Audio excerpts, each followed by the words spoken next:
Alright guys, so today we got a special video for you all. Some of you have been requesting a game with Miracle, so I decided to take one of the patch's very strong carry heroes, which is actually TerrorBlade. It's really easy to play, especially if you want to climb ranks. It's really effective because you can split push, you can take towers, and it does a massive amount of physical damage on its own. So if you're looking for a 1 versus 5 hero, TerrorBlade might be it. So here it is, Miracle TerrorBlade explanation video. Hopefully after this, you guys will be able to play this hero perfectly well.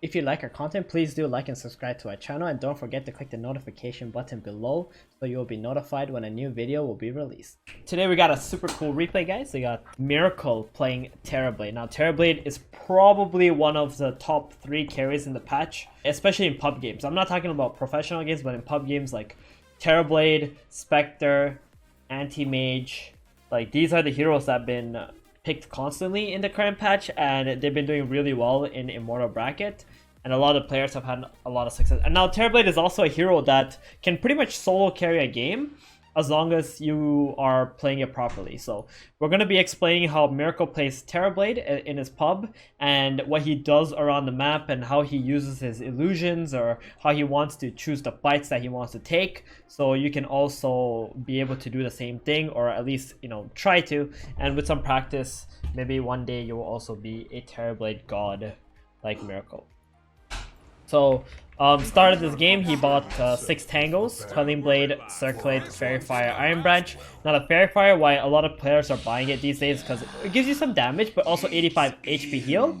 And with a hero like TB who has 11 armor, that could be like 3 hits from a hero. So when you're about to die, you pop that Fairy Fire, your opponent might have to, you know, do like 3 more hits on you, and they might have to dive the tower or blah blah blah. And at the same time, if your support has like a healing salve like this, you can just bait out a lot of damage, and you got that backup with the instant heal from the Fairy Fire, and then after that you just get healed up by your teammate. So which is really nice. And then the Circlate obviously build up into Wraith Bands. TerrorBlade is a hero that needs many Wraith Bands. Like we're talking like 2 minimum, and maybe 3 in some situations. So we'll see this game what Miracle actually does. Level 1, he doesn't really want to take the fight on the bounty unit because he doesn't want to waste his Metamorph.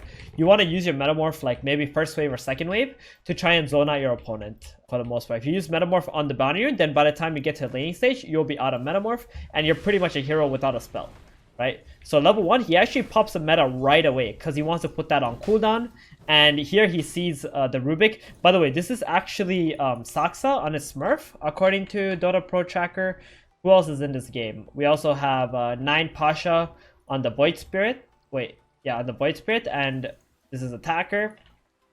Then Young G from Navi playing the Templar Assassin. So here with the Metamorph, he notices that his range creep is going to die here, and it's going to come back. The melee creeps are going to come back here, so his lane won't push out and kill all these creeps. So he actually takes his time to run after the Venomancer and help him out, because there's a Rubik who got gilled up here. And with his meta, with the new buff where he doesn't lose any movement speed, you're actually able to chase these heroes down quite easily. But here, unfortunately, the Sada does bash him, and there's a Fairy Fire on the Rubik, so he lives, and then he goes back and clears his wave. So you can see here, because he knew that the range creep, he already pulled the range creep. He pulled the creeps into the range creep and got it denied first.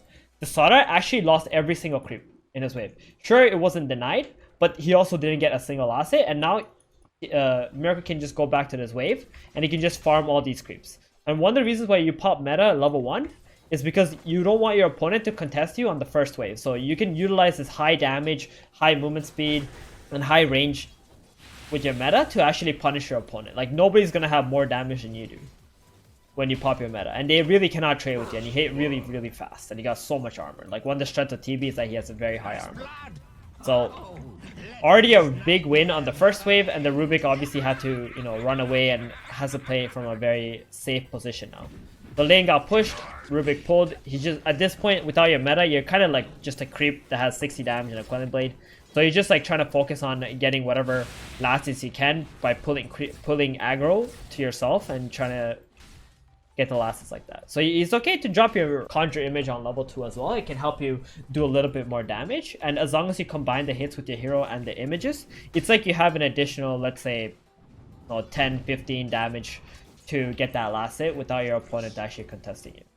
So here the lane is pushed out. He asks his support to go pull because he can't really farm up here. He wants the lane to be all the way back here, ideally. So here the Venom's pulling and the Rubik is just trying to contest him, and the Terroblade is just fighting one-on-one with the Slaughter. And he's okay with that because he's got very high armor. He's not going to get punished too hard when he's fighting against a hero one-on-one in the lane at least. And as long as you have that Conjure Image and together with your hero, you should be able to outlast anybody. So here the opponent pulled the wave, and now he has meta up again because he used the meta on the first wave, right? So it's cooled down and he pops the meta, goes straight onto the Rubik here because the Gale was on him, and now he's also turning onto the Slaughter. Even if the Slaughter does kill the Venomancer, maybe he might die, and he does die here. So they get double kill just like that. So one thing about the opponent, it's very hard for them to go onto the TB because they do physical damage, and it's against this 14 armor or 15 armor with the Terrorblade, especially with his early Wraith Band, it's not really possible for him to contest the Terrorblade. So whenever they went onto the support, he just turned around, popped meta, and started hitting them. And with the Conjure Image, you just do so much damage and your meta. So level 4 now, he's got a 0-2-2 build. He's bringing more Wraith Bands out after those kills that he got. He actually gave it to the Venom, who brought it to him. And now he's got 3 Wraith Bands in his lane. So he feels like this is the kind of game where he needs 3 Wraith Bands, and it's pretty good. He's got 20 armor 4 minutes in. What other hero in Dota 2 has freaking 20 armor with 3 Wraith Bands? It's just unreal at this stage in the game.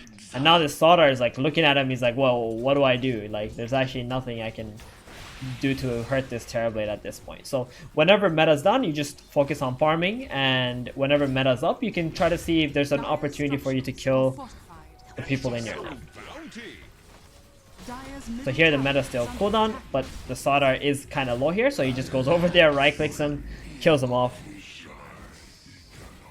and just gets another kill here. So Saksa here realizes he's out of position, just TP's out. At this point in the game, there are going to be situations where you might lose your lane because, let's say, your support's not that good, or you have a much harder lane with, like, let's say, double range heroes with some magic damage. That's kind of like Terrorblade's weakness. What you can do is, once you get 3 Wraith Bands, you can go straight into the jungle.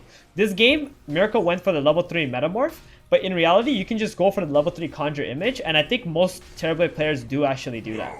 They go for the level 3 Conjure Image, and then you just go straight into the jungle after that, because you can actually farm faster in the jungle.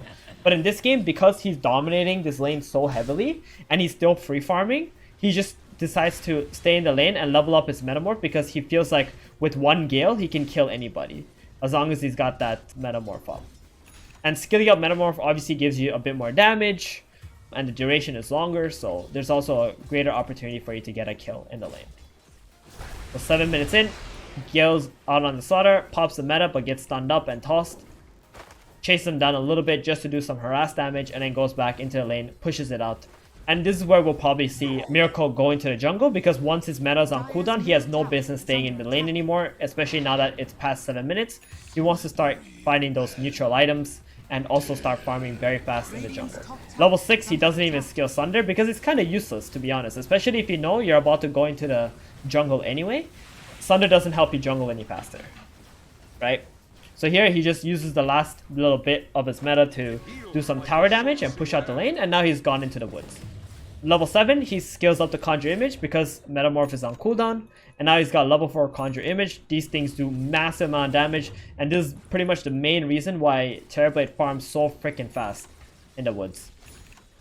You can see here, he brought himself some more clarities, bought Power Treads. Next item gives him attack speed. He can tread switch to int to summon his mirror images. So he's got more of those casts, or Conjure Images. And he's just popping his illusions off cooldown non-stop, so he can just keep on farming faster. And his farming pattern as of right now, and there's also a stack here, has been like this, right? Big camp, small camp, medium camp, big camp, medium camp, and then back to this big camp again. And then he's going to cycle through there one more time. So at this stage in the game, like, you can think about going to the Ancients, but then at the Ancients area, there's only 3 different camps that you can farm at, right? So unless there's like a stack at the Ancients, you're not going to pop your meta and like kill that at this stage in the game. You can do it if you want to. It's not terrible, but it's more efficient to actually farm through these other camps first and then farm the Ancients later. So that's what he's going to do again. back the other way on his farming pattern, and you can see now he's already level 9. He went into the jungle when he was level 7, and within like a minute and a half he's already got 2 levels. And here he sees that the Sodar is kind of low, and so is the Rubik. He TPs to the top. Maybe he thought he could pop meta and get a kill or two. Wasn't able to, so he's just going to clear up the lane here. Dire's middle tower is under attack. Pops the meta, sees the Rubik Fade Bolt. His catapult is alive, so he's actually trying to protect his catapult and do some tower damage, right? Like, as a Terroblade, you don't want to only focus on your farming. If you get an opportunity to actually pressure the opponent tower, it is good. But in this situation, he got super surprised by the Desolator Templar Assassin at 11 minutes in, who just TP top and killed him. Look at this. He's so farmed on this TB, but this TA is actually even more farmed than he is. So it's gonna be a very interesting game to see like how he actually comes back and what kind of movements on the map and item choices he goes for to deal with this Templar Assassin, who's got 2,000 more net worth than him. So when he's alive, he TPs to the mid tower, back again to these camps, because there's actually 2 big camps right next to each other, which is very efficient for farming, and you get a lot of XP and gold from them without having to lose too much health or, you know, trouble killing ancient caps at this stage in the game. So now he's got a Yasha. You can see his first item queued up is Manta. So Manta is like absolute core item on TB. There are some games where you might go S and Y instead of Manta. Maybe your opponent has too much wave clear ability. But in this game, he decides to go for the Yasha. So he farms the 2 camps, these camps here, and then decides to go to the Ancients because now he's strong enough, especially with the Yasha. And he doesn't want the opponent to like run into the jungle and like stop him or, you know, try to surprise him. So now he's made his way down to the bottom area of the map where he can just farm freely. And if he wants to, he can just send illusions to the bottom wave here, especially since the towers. And that's exactly what it's going to do. He sends the illusion to the wave, so he's able to farm safely. A fight breaks out in the enemy jungle. Goes there, he has meta, so he pops the meta. Gets a kill now. Goes towards the TA. And this is actually really good movement because... I'm just going to pause to show this. This tower is already dead. So the natural reaction for your team is to try and take the mid tower by going through this jungle like this. So when he went to this fight, he knew he had meta and he had some fighting capabilities because he's got a Yasha, he's really strong, he's fast. He does 200 damage already when he pops meta. So he helps kill his teammates, and then he goes to the mid tower immediately. Because when you have your meta up, you're doing 2 things. Either you're farming the jungle, like a bunch of stacks or something at this point, or you're actually popping meta to take another tier 1 tower. Because the moment the bottom tower and the mid tower is dead, TB has like all the freedom to be able to farm in all this area, while his team can just keep applying pressure to the opponent and make space. That's what he does. He goes mid, he focuses on mid tower. He doesn't even care about chasing this TA. This mid tower is far more valuable for him right now. Kills that first, then he goes to his team. TA dies. That's collateral damage, and now he's just gonna back off because his meta is about to run out. First kill's a bait. Easy. And now back into the jungle he goes, and the Ancients triangle area, and most likely after this he's just gonna go back bottom again. So in the early game he focused a lot on farming this area because there's a few big camps and less Ancients, so these are easier to kill. And then now that he feels a little bit stronger, he starts farming this area of the map, as his team also doesn't want to be around this area and wants to give that to Miracle here. So he's completed his Manta. 15 minutes in, he already got his Manta. And you can see his last is 147. This hero farms incredibly fast. And as long as you keep on getting some clarities out, this game he took Arcane Ring because they gives him, you know, mana and he can summon more Conjure Images. If you don't have Arcane Ring, you have like some attack speed item or some damage item. Instead, you can just bring out more clarities to yourself so you can continue to spam your Conjure Image. Goes back to the Ancients, manages to farm that on both minutes. Pushes out bottom, drops some illusions to push out the next wave, and he puts his hero in a very safe position to farm the jungle. And you can see here, this game, he actually queued up for Halberd. And the reason because he queued up for Halberd is because he's playing against TA Slark, and there's a lot of minus armor in this game, and all their damage comes from right clicks, right? So the Slark goes on you, you can just pop Halberd on him right away, and he can't attack. Even if he uses his Death Pact. TA, same thing. If she tries to go on you, you just Halberd her, pop your meta, Conjure Image, and just turn on and kill her. The evasion is also very nice, even if you don't have the active on the Halberd, if it's on cooldown. Because if the TA even misses her one Melt Strike hit, that's big. So right here, he actually was split pushing bottom, then he decided to TP top because he sees a fight breaking out. And he knows that the Kunkka can also rotate there if need be. And this is actually under his own vision. So if he does decide to pop meta, he will see exactly who he wants to go on. But then the opponent decides to run away from him because they also had vision of Miracle here. And he's really strong with his Manta, right? He can pop meta, Manta, conjure image, and he's just gonna shred in the fight. So he just farms up some creeps, sees a fight break out, and he has meta and Manta. He wants to see if there's any opportunities where he can actually join. And if his team doesn't want to play aggressively or clash into the opponent, he's just going to go back and start farming where his farming pattern is, right? Which is actually all of this area. This has been his farming pattern on Dire side, and now if he was on Radiant at this stage in the game, his farming pattern would look like this instead. The complete opposite. So here he actually thought about TPing middle, and maybe they were thinking about smoking, but they're like, cancel the smoke play. So he actually canceled his TP, and now he's just going to send illusions into this tier 2 tower bottom. Now, while he is split pushing like this, it's also really good if the opponent doesn't react. This tower will die. And if this tower dies, you just get the shrine bottom, or sorry, the outpost bottom. And it's super easy for you to TP down here and start split pushing at a later stage in the game too. So they did the Roshan, but maybe they felt like they can't really fight at this point in the game, especially with the Void Spirit being dead here. 4 versus 5 fights are not what you want to do. So he just continues to farm, and this game he actually queues up for an AC. Now, TerrorBlade's normal item build looks like Manta into Scotty, and then Butterfly. But in this game, because he's playing against TA, Slark, and Sara, he actually decided to adapt in the game. And he felt like having the disarm is better, and going for AC is better to get that, to get more armor for himself, his allies, and also remove some armor from the opponent heroes so he can shred them, right? That's his plan. Because if Slaughter amplifies the TerrorBlade, he's going to lose a big chunk of his armor. So the AC is going to counteract that. And also Desolator TA, plus she has the meld armor reduction later too, which is insane amount of minus armor. At some point, TerrorBlade might even hit like 0 armor. So the AC is going to help him in this game. Now, if you're playing an average game where there's like a good balance of physical and magical damage on your opponent's side, you're just going to want to go Manta into Scotty and then a Butterfly for the most part. And that should allow you to pretty much carry the game. So here he notices that the opponents are missing.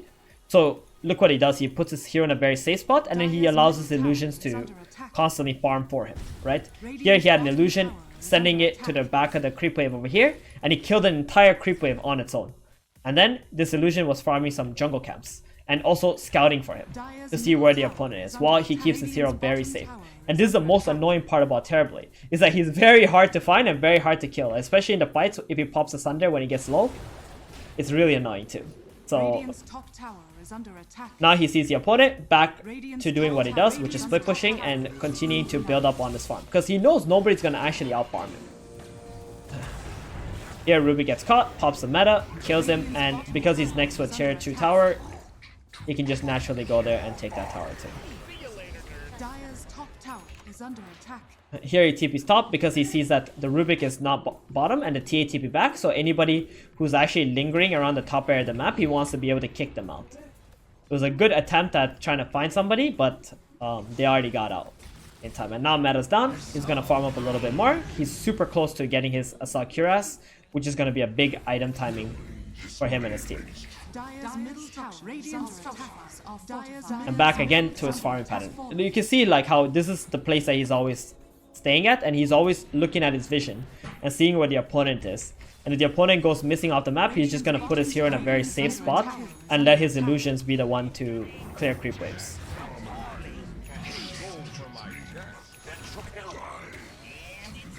So now he got his AC, he's got meta up again. He's calling his team to play more aggressively, and they've gone to the mid area of the map. The opponent Aegis is soon about to run out as well. It's a perfect timing. He just drops his meta, goes onto this tier 2 tower. So what he's doing right now is actually telling the opponent to come fight him, right?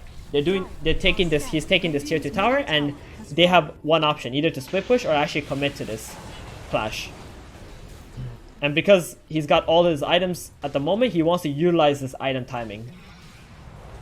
Here his clockwork gets picked off a little bit. He was way out of position. and they're just gonna back off, set off with that tier 2 tower, and just go back and start cutting waves. So here he gets an illusion creep, illusion rune, and starts killing the ancients. Goes top, wants to clear that, and he's just trying to avoid the fight at this point in the game because he knows he's not strong enough without his meta being up. Because the game is very close, and the opponent is... so here he actually TP's back because they're pushing the high ground. The opponent is still very strong, and they haven't found any like strong pickoffs that would allow him to take fights without meta. So here they try to go back. He just pops his reflection, super annoying for the opponent because it gives vision, and they're always getting hit. And all of a sudden they just find 2 pickoffs just as the clockwork was reviving. And even without the meta, as long as it's on your high ground, if you're popping reflection, it's going to do a hell of a lot of damage and provide vision for your team. So, because the tower is also hitting the opponent, right? So it makes it very uncomfortable for the enemy to just keep on sieging. It's a really good tool at defending high ground. It also slows down your opponent, so in the fights when you pop this, you can just start hitting them, hitting their opponents, because they're also slowed down. And because the Rubik died and they're being outnumbered, he's okay to commit to this tower. He's got AC, he's got a bunch of illusions, and this tower just dies so quickly. He'd be so good at just shredding towers, and this is why I say like this hero is really good at carrying games on his own, because he has everything, right? He can do massive physical damage, he can fight, you know, 1 versus 5 in some situations, and he can also take objectives quite easily. Almost like the perfect matchmaking climbing hero. And now he's got the Scotty. So he actually went back for the Scotty after he got the AC. The Scotty gives him plenty of stats. Best items for Terrorblade. And here he got the meta. He's just going to pop the meta. He's going to pop his Manta, illusions, go to the racks. You can see how much damage this is dealing. And the opponent can't actually run into this because they're afraid of like all the illusions just turning around and hitting them. And now that the glyph is over, it goes back in, clears the racks. And the opponent is trying to jump him. But he's so tanky. He's got 2.6k health. His team is backing him up. They're going to stun. The bolt comes out. He's still got Sunder. And after the stun's done, he just turns around, starts hitting the Sardar. Sardar's dead. And now the TA shows. Nope, Sark is showing. Hits the Sark. Turns around, goes for the TA because the Sark got slept. And just like that, they can't do anything. They can't run into the Metamorph TerrorBlade, especially when he's got this many items. It's one of the hardest carry, if not the hardest carry, going into the late game. Because his illusions are always utilizing all the damage coming from the stats. And now that there's so many heroes dead, and they actually buy back, they're just going to back off. Metamorph's still on cooldown, but I think they don't mind taking the fights right now. I mean, Miracle doesn't mind taking the fight right now because he knows, even though he doesn't have meta, with this many items, he can actually take battles. So he's just going to pop his reflection, and the enemy's already being slowed and getting hit. And then he has the conjure images, and he's just going to use all these strong illusions to just fight and do damage for him. And the Sark can't do anything in this position. And if ever somebody actually does try to hit him, he always has that halberd available. And the TA can't do anything but just try to run away. And that's it. Alright, solid game. So, this game was like Miracle literally farming the jungle, and they even tip him because they know he carried this game so freaking hard. Especially with his item build and how he adapted in this game. So, this game has been all about Miracle just focusing on his own farm, and whenever his meta was up, he just went into like a tower where his team was at and tried to take the tower, and if the opponent came into the fights, he would just turn around and hit them. And the reason why the opponent didn't try to go into the fight is because they know they're gonna die if they do that. Now, in your games, if they actually try to run at you and you already popped your meta and you have your mirror images, don't try to run away, just fight. Just turn around and attack them, and hopefully your teammates are casting spells and they're all gonna die just because of how much damage output that you have with this hero when meta's up. Now when meta's on cooldown, he just focus on farming, getting to his next items until the point where he's got all these, you know, really big items and the opponent can't even fight while his meta is even on cooldown.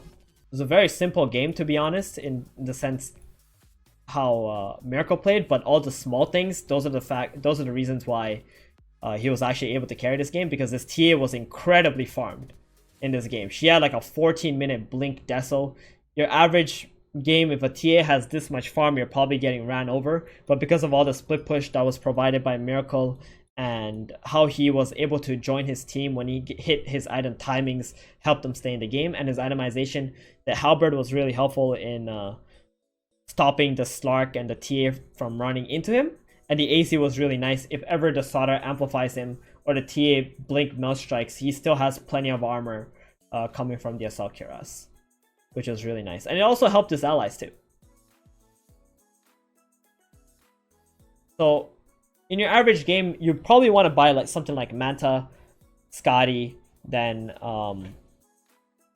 Butterfly, and then you can just go for whatever item that you need. Maybe an MKB or something. Or if you're playing against like a Phantom Assassin, you can go like Manta into MKB. So you always have that kill threat on her. That's the thing about TerrorBlade. Like, you have so much flexibility in the items that you can buy. But the most important item is definitely going to be like Manta. And at some point, you're going to want Scotty on this hero. Because those two items provide so much stats. And those are the items that make your illusions incredibly powerful. Especially in the late game. And let's not forget that when you're farming with TerrorBlade, you make sure when your metas, especially on cooldown, you're farming the jungle with your hero, and then you're farming the lane with your illusions, so that your opponent never knows where you are, nor can they find you and try to kill you, because you're farming in a very safe way. Because you're in the jungle, they can't see where you are, so they don't know where your next movements are going to be. And if you send your illusions, all they can do is go there and try to kill your illusion, but then that doesn't feel that good, right? You're still farming safely elsewhere. And that's how you can maximize your farm on TerrorBlade.